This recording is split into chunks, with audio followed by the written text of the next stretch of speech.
আসসালামু আলাইকুম রহমতুল্লাহ। আমি মাহফুজ, গণিত শিক্ষক, দারুল হাদিস সালাফি ইসলামিক কমপ্লেক্স, টাঙ্গাইল। ছোট্ট শিক্ষার্থী বন্ধুরা, আপনারা বোর্ডে 3টি প্রশ্ন দেখতে পাচ্ছেন। এই ধরনের সমস্যা আমরা চতুর্থ শ্রেণীতে, পঞ্চম শ্রেণীতে, এমনকি বিভিন্ন প্রতিযোগিতামূলক পরীক্ষায় দেখতে পাই।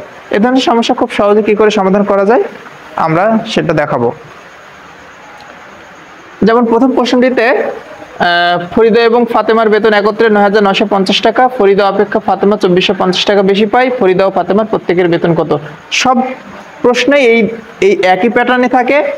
একজনের চেয়ে আরেকজন কম পায় অথবা একজনের চেয়ে আরেকজন বেশি পায়।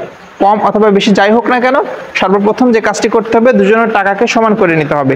দুজনের টাকা সমান করতে আমরা যে দুইটা এলিমেন্ট দেওয়া থাকবে, দুইটা এলিমেন্ট যোগ করতেও পারি, দুইটা এলিমেন্ট বিয়োগ করতেও পারি, কোনো সমস্যা নেই। যেটা ইচ্ছা আমরা করে নিতে পারি। তাহলে আমরা সর্বপ্রথমে লিখব দুজনের একত্রে সমান টাকার, এখানে যেহেতু একক টাকার রয়েছে টাকা লিখবো, যদি অন্য কিছু থাকে যেমন এখানে লিচু আছে লিচু লিখতাম। এই পরিমাণ, এখানে যোগও করতে পারি দুটো এলিমেন্ট, আবার বিয়োগও করতে পারি, কোনো সমস্যা নেই। ১৯,৯৫০ যোগ করি সর্বপ্রথম আমরা ২৪৫০। আমরা যদি যোগ করি হবে ২২,৪০০। যদি যোগ করি তাহলে যার বেশি অংশ রয়েছে তারটা বের হবে, এরপরে 2 দিয়ে ভাগ করলে। আর যদি বিয়োগ করি তারপরে এই যেই যোগ করলে মানে যে অংশটা আমরা পেলাম এখন 2 দিয়ে ভাগ করলে যদি বিয়োগ করি তাহলে কম যার অংশ সেটা আমরা পাবো। তাহলে আমরা এখানে যেহেতু যোগ করেছি তাহলে প্রথমে আমরা পাবো হচ্ছে ফরিদা অপেক্ষা ফাতেমার ২৪৫০ টাকা বেশি রয়েছে। তাহলে ফাতেমার টাকাটা আমরা পাবো, যেহেতু যোগ করেছি বেশি অংশটা যোগ করলে পাবো আমরা। তাহলে ফাতেমার টাকার পরিমাণ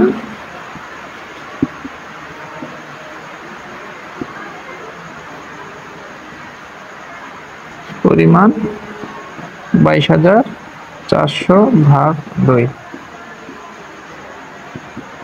১১,২০০ টাকা। এখন তো সহজ, একটা বের হচ্ছে। তাহলে ফরিদার টাকার পরিমাণ আমরা মূল টাকা থেকে যদি বিয়োগ করে দিই তাহলেই পাবো, অথবা ৯,৯৫০ বিয়োগ ১১,২০০ টাকা। তাহলে কত হলো? ৮,৭৫০ টাকা। এটা আমরা সর্বপ্রথম ফাতেমার টাকা বের করেছি। যোগ যদি করি তাহলে যার বেশি অংশ রয়েছে তারটা বের হবে আগে, এরপরে তো মূল অংশ থেকে বিয়োগ করলে দ্বিতীয় অংশটা বের হবে। আমরা বিয়োগ করার মাধ্যমে এটি করে দেখাবো যে বিয়োগ করলে কি হয়।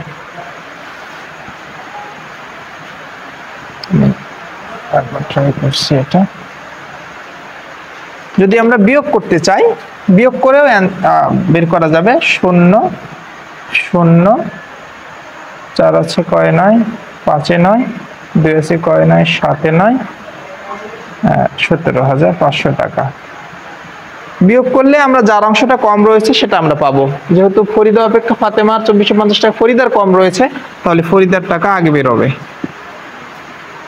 ফরিদার টাকার পরিমাণ ১৭,৫০০কে 2 দিয়ে, কেন 2 দিয়ে ভাগ করছি? এখানে দুজন লোক রয়েছে, ফরিদা এবং ফাতেমা, এই কারণে 2 দিয়ে ভাগ করেছে। ৮,৭৫০ টাকা। এবার ফাতেমার টাকা বের হবে। ফাতেমার অংশটা তাহলে ১৯,৯৫০ থেকে যদি আমরা ৮,৭৫০ বিয়োগ করি তাহলে ১১,২০০ টাকা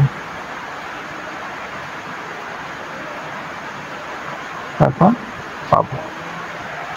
এভাবেই সবগুলো সমস্যায় আমরা সহজে সমাধান করতে পারি। আসলে এই দুজনের একত্রে সমান টাকার পরিমাণ এটা না করলেও সরাসরি আমরা এই 2 লাইনেই করতে পারতাম। এখানে বিয়োগ করে যদি এই অংশটাকে 2 দিয়ে ওখানে ভাগ করে দিতাম তাহলে কিন্তু ফরিদার টাকা বের হতো, এরপর ফাতেমার টাকা বিয়োগ করলেই পাইতাম। কিন্তু বিষয়টা হচ্ছে অনেক ক্ষেত্রে সৃজনশীল অঙ্কের ক্ষেত্রে কখনো কখনো ক নম্বর প্রশ্নে দেওয়া থাকে যে দুজনের একত্রে সমান টাকার পরিমাণ কত। তো এই কারণে আমি আরেক লাইন বেশি করে দিয়েছি যাতে করে কোনো ধরনের ভুল হওয়ার আশঙ্কা না থাকে। পরের প্রশ্নগুলো যদি আমরা ট্রাই করি, আমার মনে হয় সকলেই পারবে। তারপরে আমি আরেকবার ট্রাই করি। এখানে রয়েছে রূপা ও মনির কাছে একত্রে 875 টাকা রয়েছে, মনির কাছে রূপার চেয়ে 125 টাকা বেশি রয়েছে, প্রত্যেকের টাকার পরিমাণ কত। একই, বেশি কম যাই থাকুক না কেন আমরা যোগও করতে পারি বা বিয়োগও করতে পারি। তবে যদি আমরা যোগ করি, সর্বপ্রথম যার বেশি রয়েছে অংশ রয়েছে তারটা বের হবে, আর যদি বিয়োগ করি তাহলে যার কম অংশ রয়েছে তারটা বেরোবে। তাহলে আমরা সর্বপ্রথম লিখব রূপা এবং মনির সমান টাকার পরিমাণ, অথবা আমরা লিখতে পারি দুজনার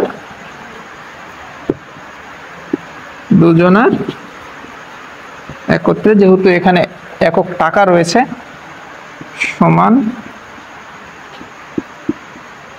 টাকার পরিমাণ। তাহলে কত? 875 থেকে 125, দুঃখিত, হ্যাঁ বিয়োগ করতে পারি, ঠিক আছে। আমরা বিয়োগ করার মাধ্যমে করতে পারি, যোগ করার মাধ্যমেও করতে পারি। 0 0 2 আছে কয় 7 5, 1 আছে কয় 7 8, 1 আছে কয় 8 7। আচ্ছা, এখানে যেহেতু আমরা বিয়োগ করছি, তার যার অংশ কম তার আগে পাবো। মনির কাছে রূপার চেয়ে এত টাকা বেশি রয়েছে, তাহলে রূপার বেশি রয়েছে মানে আমরা মনিরেরটা পাবো, মনিরের অংশ, মনিরের টাকার পরিমাণ। তাহলে 750 পাইলাম। একে যদি আমরা দুইজন, যেহেতু মনি আর রূপা, তাহলে 375 টাকা। অতএব এখন কারটা পাবো? রূপার টাকার পরিমাণ, রূপার টাকার পরিমাণ। এই মূল 75 টাকা থেকে যদি আমরা 375 বাদ দিই, তাহলে তো পাবো 500 টাকা। এটা রূপার টাকার পরিমাণ। আবার যদি আমরা এখানে যোগ করতাম তাহলেও পাইতাম, শুধু মনির রূপার টাকা পাইতাম, যেহেতু যোগ করলে বেশি অংশ যার তারটা পাবো। এখানে যদি আমরা যোগ করতাম তাহলে 1000 হতো টাকা। তাহলে এটা আগে রূপারটা পাইতাম, যেহেতু রূপার টাকার পরিমাণ বেশি, যোগ করলে রূপার টাকা। এটাই একটু লক্ষ্য রাখতে হবে। আমি যোগ করছি কার অংশটা বেশি রয়েছে, রূপার টাকার পরিমাণ। আমরা 1000-কে 2 দিয়ে ভাগ করব, সমান 500 টাকা। একই রকম ভাবে মনিরের টাকার পরিমাণ,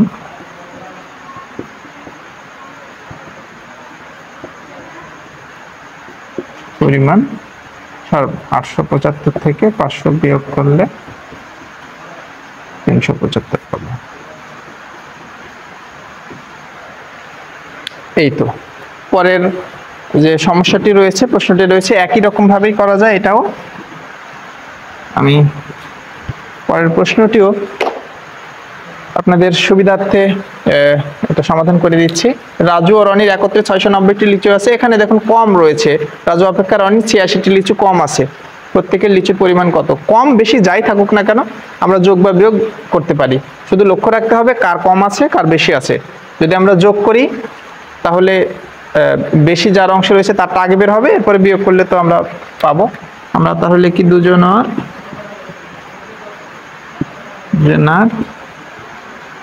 সমান লিচুর পরিমাণ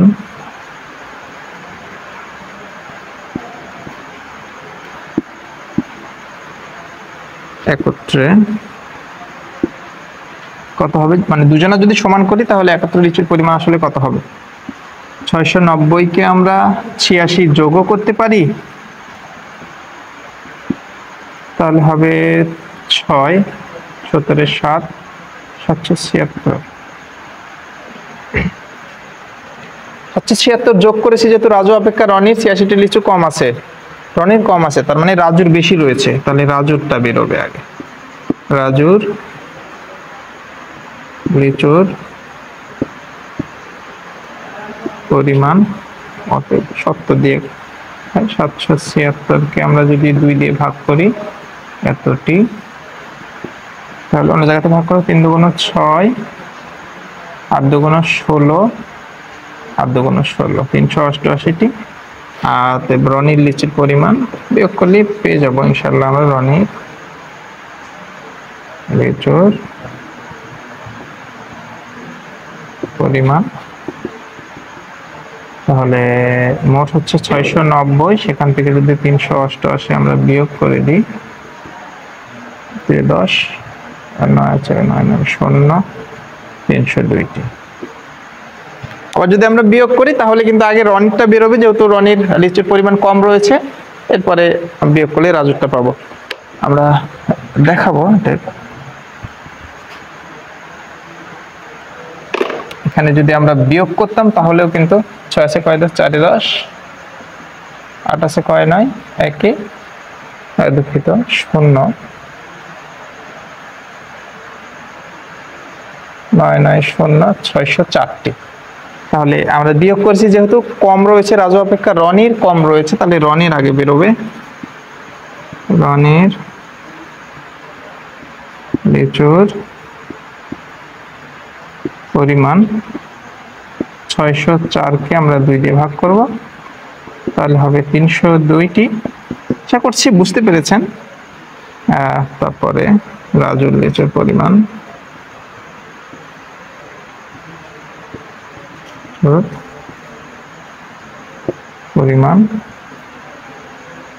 সর্বমোট 690 থেকে 302টি বিয়োগ করলে 388টি। আশা করছি বুঝতে পেরেছেন।